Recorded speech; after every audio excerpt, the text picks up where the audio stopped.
Ils ont accouru à une tactique célèbre, vraiment ordinaire dans le monde politique, recruter beaucoup de farfelus un peu partout. Et ils ont créé ce que maintenant on s'accorde à appeler une certaine rébellion.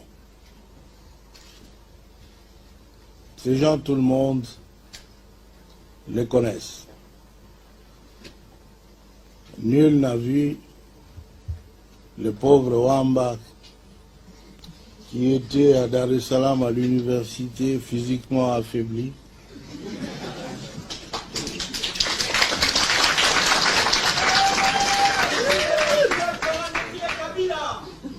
Avoir la force de commander même des soldats.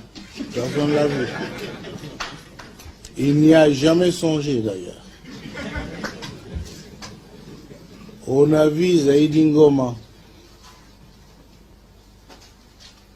prisonnier, pardonné, malade, l'UNESCO m'écrivant d'avoir pitié de cet homme, et je l'ai confié à mon directeur de cabinet ici présent et à l'autre pour qu'on l'accompagne à l'avion. N'est-ce pas, monsieur? Et tout cela dans une chaise roulante. Quelques jours après, ce monsieur est dit être un général, avoir une armée, et je ne pense pas qu'en France, on lui a donné une armée. Il n'avait pas d'armée en France, il n'en avait pas au Congo. Ce sont ces gens-là que les envahisseurs disent qu'ils sont devenus des responsables d'une rébellion. Les autres, vous le connaissez, nos frères, qui ne tarissent pas d'ardeur, bien qu'ils ont été pendant plus de 30 ans au pouvoir, refusent de prendre le congé. Ils veulent continuer à nous faire voir ce qu'ils ont déjà fait voir à tout le monde. Ils ont nom, Tambo et Mwamba et autres. Et lui aussi, je pense, vous qui êtes ici, parce qu'il a toujours été ici, vous ne connaissez même pas qu'il a un seul bataillon. Il ne peut pas l'avoir ici, non? L'a-t-il ici, là? Non. Dans quelle forêt ici? Où est-ce qu'on fait le maquis? Alors, brusquement, ils sont présentés comme des généraux d'une armée qui s'est révoltée contre Kabila. Pas contre Kabila, bien sûr, il se trompe. Mais tout ce que nous disons, ces frères-là ont été utilisés par les envahisseurs pour cacher leur motivation. L'agression, vous connaissez, a une motivation économique. Tout ce pillage fait à l'Est, là, de mines, de café, mais c'était la raison de nos mésententes avec nos anciens alliés. L'autre motivation, c'est de prendre le peuple congolais pour un peuple mineur,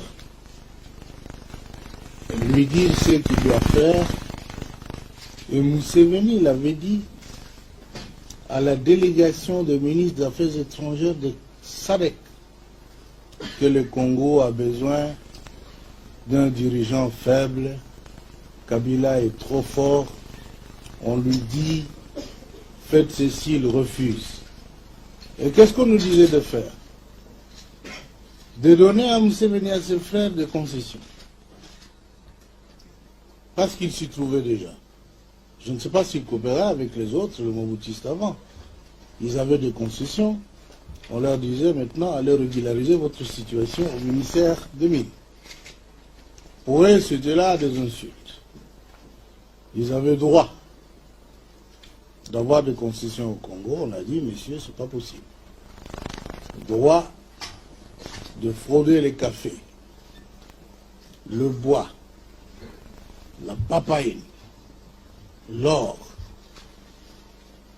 Et comme on ne pouvait accepter que ces choses se fassent autrement que par le canal légal établi, c'était une source de mésentente. Enfin, l'expansion territoriale est une autre motivation. L'Empire Hima-Tutsi a besoin de territoires, de terres congolaises. Et vous savez que nous ne sommes pas d'accord. Je viens d'apprendre ici, que vous n'êtes pas d'accord non plus. Alors, cette guerre qu'on nous impose est une guerre injuste. Nous devons la dénoncer. Nous sommes venus la dénoncer parce qu'il y avait une duplicité dans l'attitude de beaucoup de pays de la communauté internationale.